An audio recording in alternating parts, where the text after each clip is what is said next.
बारिश और बिच्चौहर एक दिन शहर में जोर की बारिश हो रही थी। सब लोग अपने अपने घरों में छिपे बैठे थे। एक छोटा लड़का अहमद स्कूल से घर वापस आ रहा था।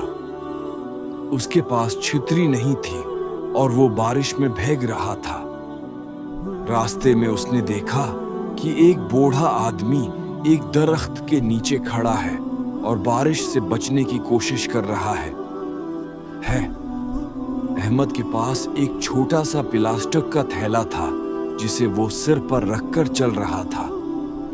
अहमद ने फौरन अपना थैला उस बूढ़े आदमी को दे दिया और कहा, चचा जान, आप उसे इस्तेमाल करें। मैं जवान हूं, बारिश में भीग जाऊंगा तो कोई बात नहीं। बूढ़े आदमी की आंखों में खुशी के आंसू आ गए। उसने अहमद को दुआ दी और कहा, बेटा, अल्लाह तुम्हारा भला करे। अहमद खुशी से घर पहुंचा।